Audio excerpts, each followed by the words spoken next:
When Jacob Mercer inherited his family's 600-acre farm, he thought the biggest challenge would be droughts, equipment repairs, and the unpredictable market.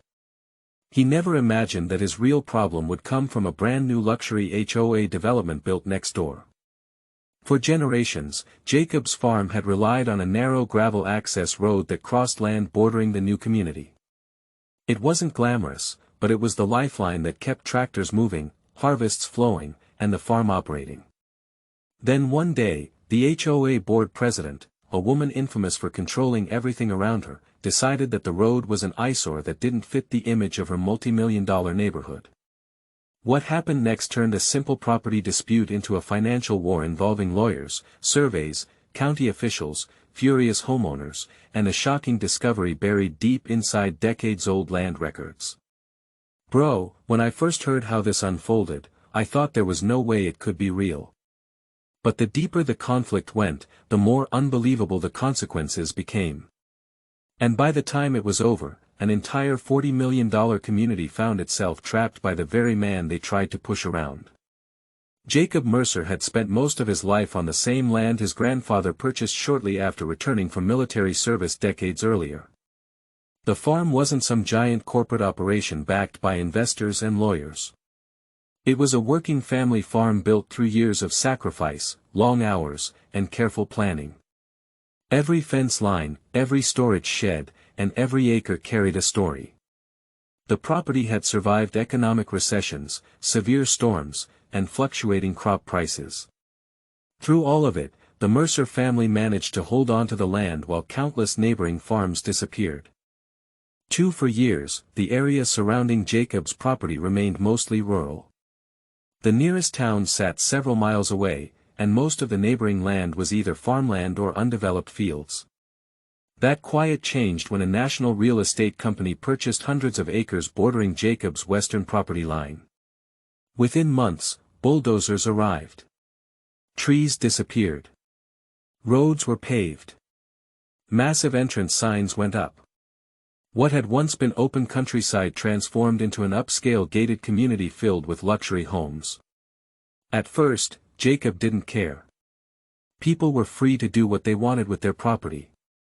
The construction noise was annoying, but development was spreading across the county anyway. He figured the project would eventually finish and everyone would move on with their lives. Unfortunately, the people running the new HOA had different ideas. The board president, Karen Whitmore, quickly developed a reputation throughout the area. Residents described her as someone who believed every problem could be solved by making more rules. She monitored landscaping, parking, paint colors, mailbox designs, and even holiday decorations. Homeowners constantly complained about warning letters and fines. Still, none of that involved Jacob. He didn't live in the community. He wasn't a member of the HOA.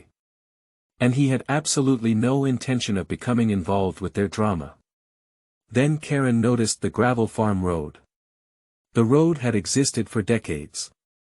It ran along a section of land bordering the development and provided access to several fields Jacob farmed on the far side of his property. Large tractors, grain trucks, fertilizer deliveries, and harvesting equipment regularly used it. To Jacob, it was just a road.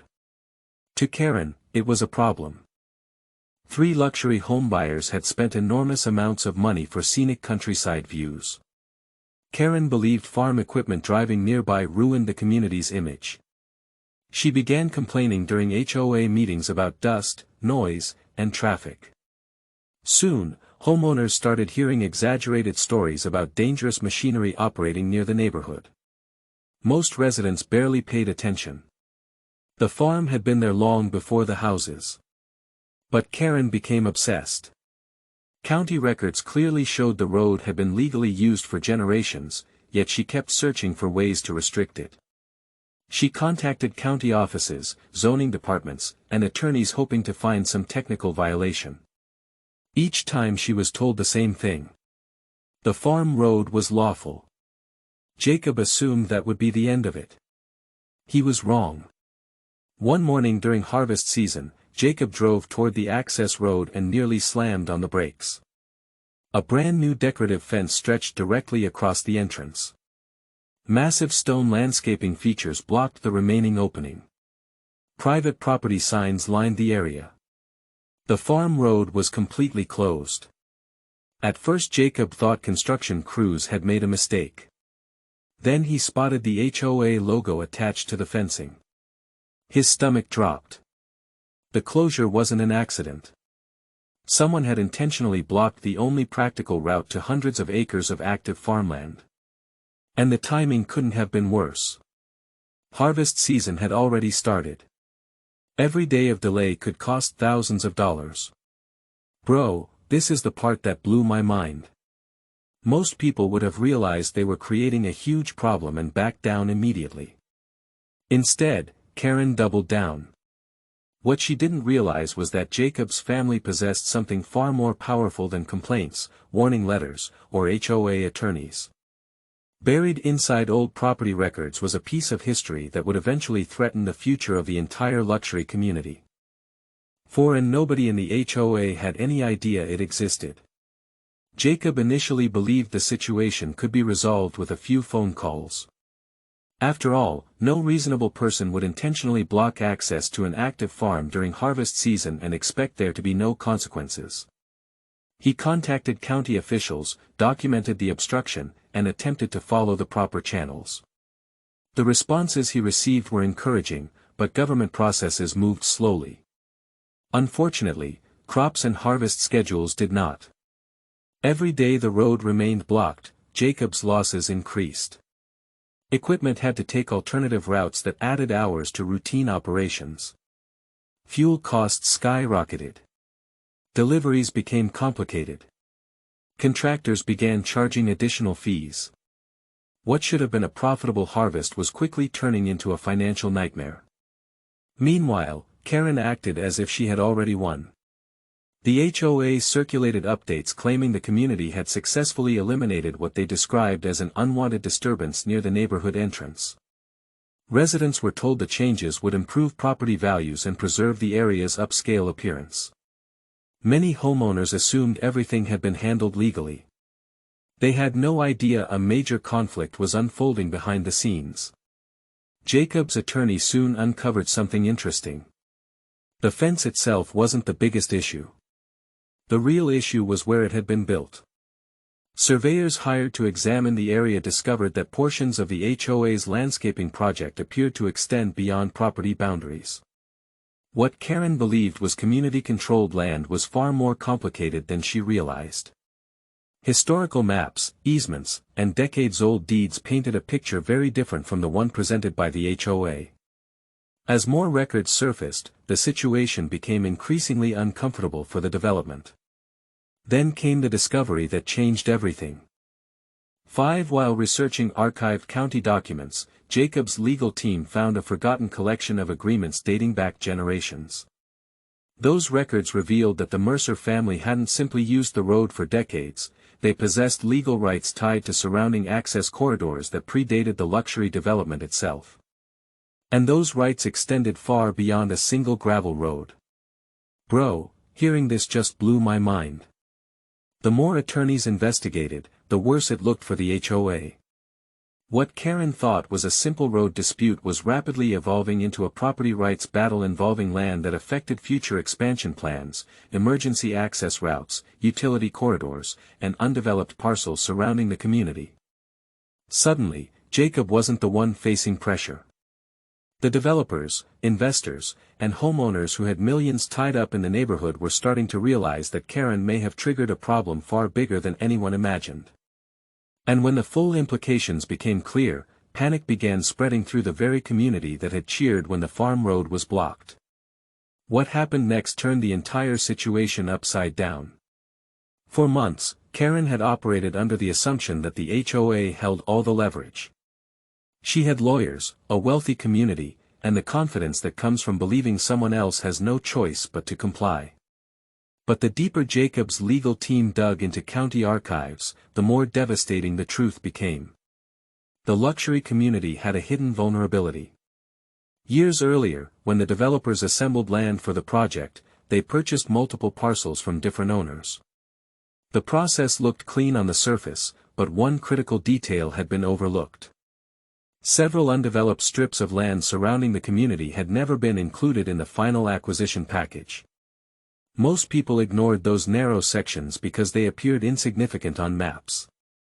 6. The Mercer family had quietly retained ownership. Not only that, but those parcels bordered key access points around the community's perimeter. When surveyors completed their analysis, attorneys realized something extraordinary. The HOA development wasn't nearly as independent as everyone assumed. Future expansion plans depended on routes crossing land controlled by Jacob. Potential secondary entrances depended on land controlled by Jacob. Several proposed infrastructure upgrades depended on land controlled by Jacob. Even more shocking, emergency planning documents referenced corridors that ultimately connected to property owned by Jacob. The realization hit investors like a freight train. What Karen had started as a fight over a farm road suddenly evolved into a threat to millions of dollars in future development value. County officials reviewed the evidence. Survey reports confirmed encroachments. Historical easements were validated. Property boundaries were re-examined. And one by one, the assumptions supporting Karen's position collapsed. Then Jacob made his move. Instead of demanding revenge through dramatic confrontations, he used something far more effective: strict legal compliance. Every request involving Mercer-owned land received careful review. Every proposed crossing required proper authorization. Every future development plan encountered legitimate property restrictions. Every expansion discussion suddenly faced barriers that previously hadn't existed. This part was unbelievable. Jacob wasn't breaking rules. He wasn't harassing anyone. He wasn't retaliating illegally. He was simply exercising the exact same property rights Karen had insisted were so important. The difference was scale. Blocking a farm road had hurt one farmer. The consequences of losing access to critical surrounding land threatened an entire $40 million community. Homeowners who once ignored the dispute started asking questions. 6. Investors demanded answers. Developers held emergency meetings. Legal bills exploded. Property transactions slowed. Future projects stalled. And Karen found herself under enormous pressure from the very residents she claimed to represent. The ultimate irony was impossible to ignore. If she had simply left the farm road alone, none of this would have happened. Instead, her decision triggered a chain reaction that exposed weaknesses buried in decades of property records. Within months, negotiations began. The HOA's attorneys no longer spoke from a position of strength. Now they were looking for solutions. Because for the first time, everyone involved understood the reality of the situation. Jacob Mercer hadn't just defended his farm. He had effectively landlocked the future growth of the entire community. And there was only one person who could change that. Eventually, the HOA backed down. The fence blocking Jacob's farm road was removed, the encroachments were corrected, and formal agreements were signed recognizing the Mercers' long-established access rights. The community paid substantial legal costs, expansion plans were redesigned, and Karen quietly resigned after losing the confidence of residents. Bro, this story is the perfect example of how arrogance can create problems that never needed to exist. Karen tried to control someone else's property and ended up hurting the very community she represented. That's exactly how entitlement backfires in real life. If you enjoyed this story, make sure to like, subscribe, and share your thoughts in the comments. What would you have done in Jacob's position?